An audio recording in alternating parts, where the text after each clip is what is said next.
à tous, bienvenue dans Tout un monde, votre rendez-vous hebdomadaire avec les acteurs de l'actualité. Voici tout d'abord, comme chaque semaine, en quelques secondes, le bilan de 7 jours d'infos.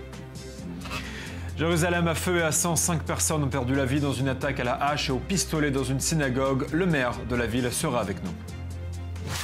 La France sous le choc après une vidéo de l'État islamique dans laquelle des djihadistes appellent les musulmans de France à les rejoindre ou à commettre des attentats sur le sol français. Nous en reparlerons.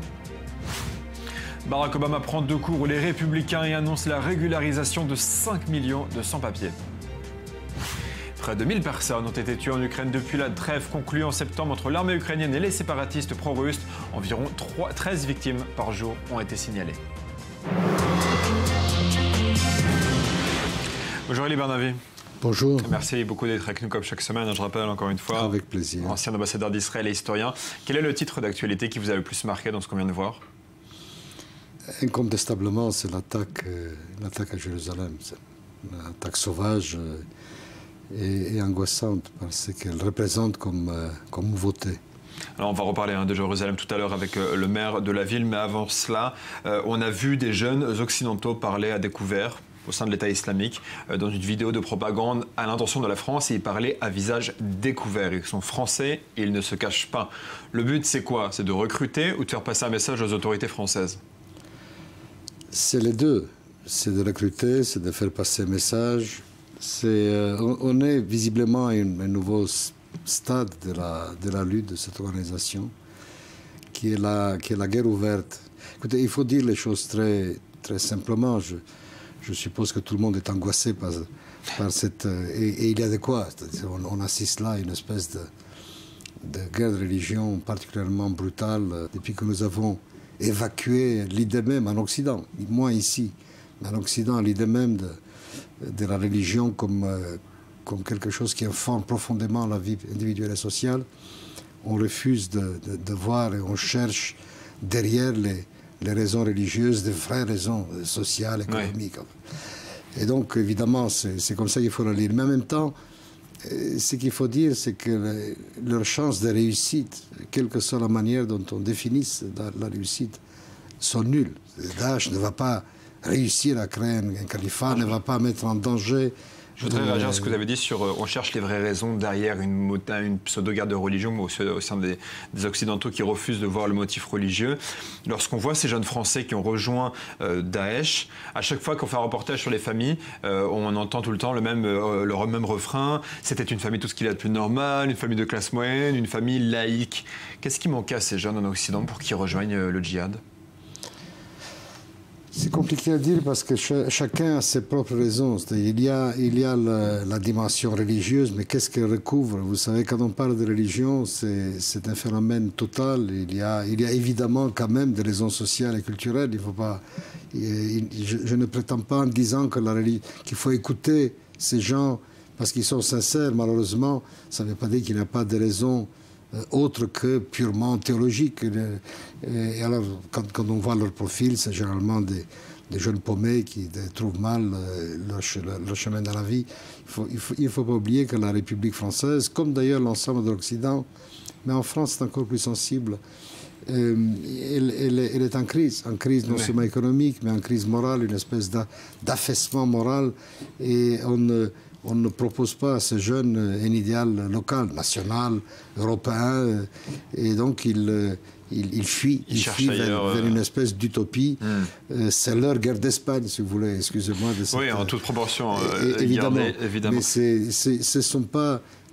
ce sont des musulmans de fraîche date, leurs connaissances en islam sont faibles, et pourtant ils y vont pour des raisons qui, à leurs yeux, sont d'abord religieuses. Elie, un autre sujet d'actualité que je voudrais aborder, qu'on n'a pas dit dans les titres de la semaine. Cette semaine, Jonathan Pollard a célébré si on peut dire célébré, son 29e anniversaire de détention. Donc il est entré dans sa 30e année de détention. On rappelle, c'est un analyste de la marine américaine qui a espionné les États-Unis au profit d'Israël. Ça ne se fait pas. Deux pays amis ne s'espionnent pas entre eux, malgré qu'on sait que les pays le font tous, évidemment. Tout le monde espionne tout le monde. Le fait. Jonathan Pollard aurait pu être libéré depuis longtemps, selon toutes les analyses. Les autorités auraient pu le libérer et pourtant il refuse. Et sa demande de libération cette semaine a été à nouveau refusée. Pourquoi cet acharnement ? Alors, le mot est bien choisi. C'est effectivement de l'acharnement. Il faut le dire tout net. Ce qui se passe avec Pollard est un scandale. Non pas qu'il ne méritait pas punition. Non, mais là, il a payé. Mais là, il a payé. 30 ans en prison, il a payé. Et ce que les Américains sont en train de faire avec cet homme, c'est simplement pas civilisé. Vous savez, il y a une espèce de convention tacite entre pays, surtout entre pays alliés, qu'au bout d'un moment, on lâche ces hommes. Vous savez, nous avons lâché en Israël des espions, tout de même, dans des situations infiniment plus sensibles. Je vous rappelle l'affaire Klinghoffer, Vanoun et d'autres. Au bout d'un moment, on finit quand même par... Pollard n'a même pas été autorisé à assister à l'enterrement de son père. Et Pollard, il y a une espèce d'acharnement, effectivement, qui demande explication. Alors, pour un long bout de temps, ça a été la position des services américains. Ce n'est plus le cas et c'est devenu une affaire de l'administration américaine. Certains disent que c'est un message envoyé à la communauté juive américaine pour leur dire c'est aux États-Unis que vous devez être loyaux et pas à Israël. Vous pensez que c'est le cas? Je pense qu'il y a de ça. C'est un message envoyé à Israël. C'est un message de frustration à l'égard d'Israël, puisqu'à un moment, on en a fait une espèce d'argument dans le processus de paix. C'est tout cela à la fois. L'homme est en train de servir comme chip, hein, comme jeton dans les négociations. Dans la négociation entre Américains et Israéliens. Et pour forcer aussi Israël à lâcher du lest envers les Palestiniens, Absolument. on se sert comme argument, si vous signez un accord avec les Palestiniens, on vous rendra Pollard et vous serez un héros sur la scène nationale. Et je pense qu'il faut le dire très clairement, et quel que soit le bord politique auquel on appartienne, ce que les Américains sont en train de faire, c'est simplement un scandale moral. Très bien. Élie, ce sera tout pour ce débat de cette semaine. Restez avec nous, on va parler de Jérusalem à présent avec le maire de la ville. La capitale israélienne est en feu, au sens propre du terme, entre émeutes, incidents sur le mont du Temple et bien entendu le meurtre atroce à la hache de juifs dans une synagogue. Pas un jour ne passe sans que Jérusalem ne fasse la une des médias locaux. Avec nous, pour en parler, le maire de la ville, Nir Barkat. Merci beaucoup d'être avec nous. Bonjour. Question simple, quel est votre plan pour restaurer le calme dans la ville? Well, calmness is a combination of, first of all, Vous savez, le calme, c'est une combinaison de plusieurs choses. Tout d'abord, il faut combattre les incitations et faire comprendre aux gens que le calme est dans l'intérêt de tous. Deuxièmement, nous sommes très fermes et clairs sur le fait que la violence ne mènera à rien. La police doit être très agressive contre ceux qui deviennent violents. Et troisièmement, nous travaillons avec les habitants de Jérusalem, les habitants arabes, pour revenir au calme, ramener les enfants à l'école. Et enfin, nous avons une grande mobilisation des forces de police pour s'assurer que le calme et la sécurité reviennent partout à Jérusalem.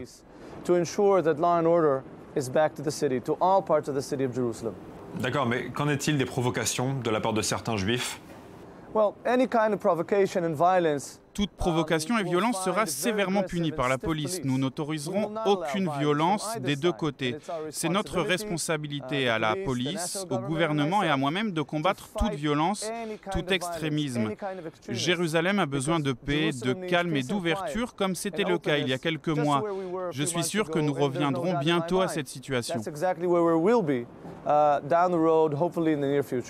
Monsieur le maire, vous ne cessez de dire que la ville de Jérusalem est unie, mais dans les faits, ce n'est pas le cas. Il y a des quartiers palestiniens qui sont coupés de la vie israélienne. Les Israéliens n'y vont jamais, même les éboueurs municipaux n'y entrent pas. Vous pensez vraiment que la ville est unie ?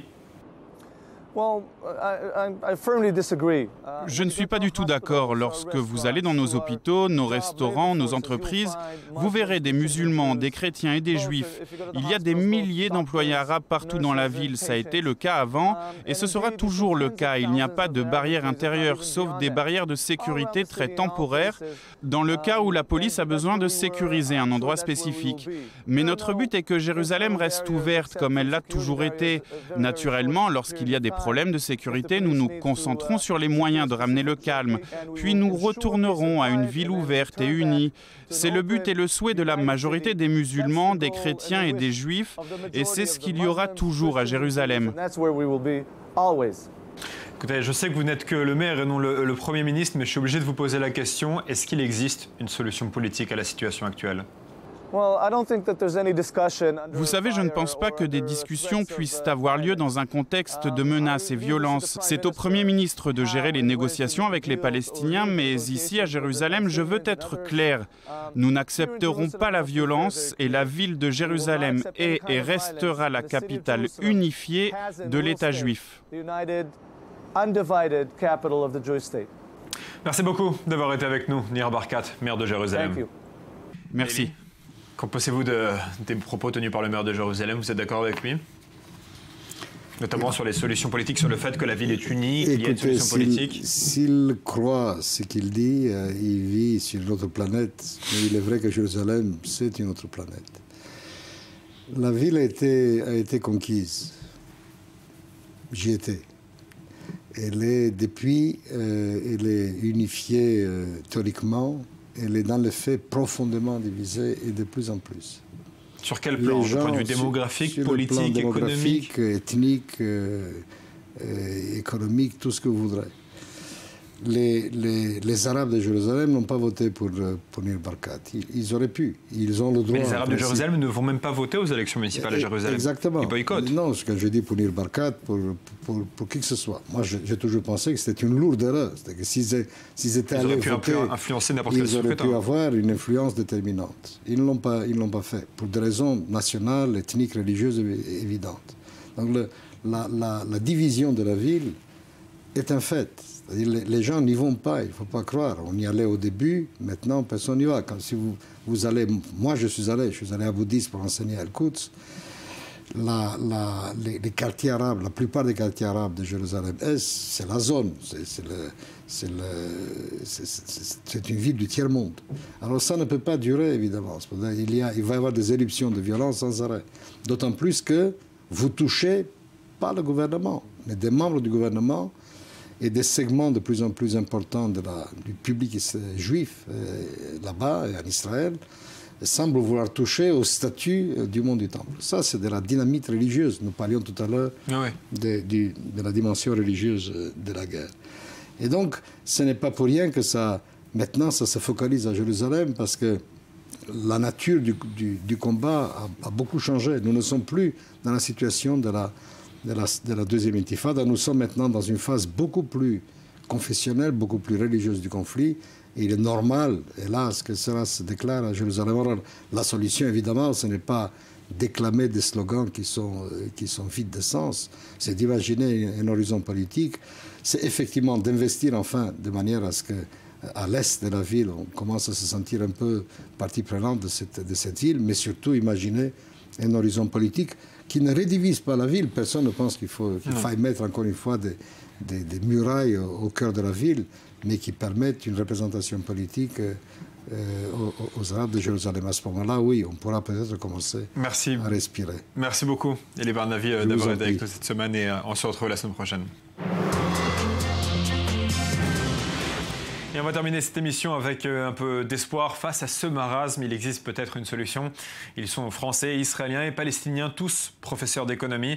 Ensemble, ils ont créé en 2002 à Aix-en-Provence le groupe d'Aix pour apporter des solutions à la guerre basées sur l'économie. Le président du groupe d'Aix est en Israël, il est avec nous. Bonjour, professeur Banayoun. Oui, bonjour. Alors, est-ce que vous pouvez nous présenter votre organisation, son but et son travail? Oui, bien sûr. Alors, le groupe d'Aix que j'ai organisé, que j'ai créé en 2002, c'est-à-dire il y a maintenant 12 ans, a toujours pour objet de proposer des solutions concernant les problèmes économiques entre Israéliens et Palestiniens. Mais bien évidemment, le background politique n'est pas absent de nos travaux.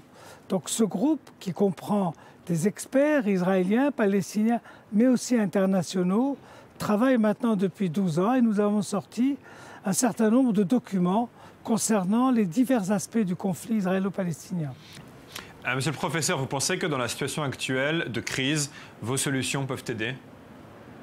C'est-à-dire que ce que nous pensons, c'est que l'économie, forcément, est second par rapport aux politiques. Les questions politiques priment d'abord. Mais il n'empêche que nous pensons que l'économie, si elle est seconde, l'économie n'est pas secondaire. Tout échec dans les relations économiques peut se répercuter sur tout accord politique. Donc il faut faire très attention. Mais est-ce que vous pensez vraiment qu'Israéliens et Palestiniens peuvent arriver à une paix? Si c'était possible, peut-être que nous y serions déjà parvenus? Non, vous savez, c'est un philosophe qui disait « Lorsqu'on réfléchit, on devient pessimiste. Mais lorsqu'on veut agir, il faut avoir quand même une certaine dose d'optimisme. » Donc nous, dans notre groupe, Nous ne nous posons pas la question de savoir si nous sommes pessimistes ou optimistes. Nous pensons qu'une solution est possible entre deux États souverains, que c'est tout à fait encore envisageable et qu'il faut y travailler. Professeur Benayoun, une dernière question. Comment est-ce que vous voyez la région dans 10 ans? Je verrai la formation d'une confédération économique entre la Jordanie, Israël et la Palestine. La Jordanie a un avantage sur les deux partenaires, c'est d'avoir la profondeur territoriale. Et ça permettrait d'enlever une des contraintes qui pèsent sur les rapports entre Israéliens et Palestiniens. Merci beaucoup d'avoir été avec nous, professeur Benayoun. Je vous en prie. Et c'était Le Monde cette semaine, tel que nous l'avons vu. Rendez-vous dimanche prochain. Bonne semaine à tous.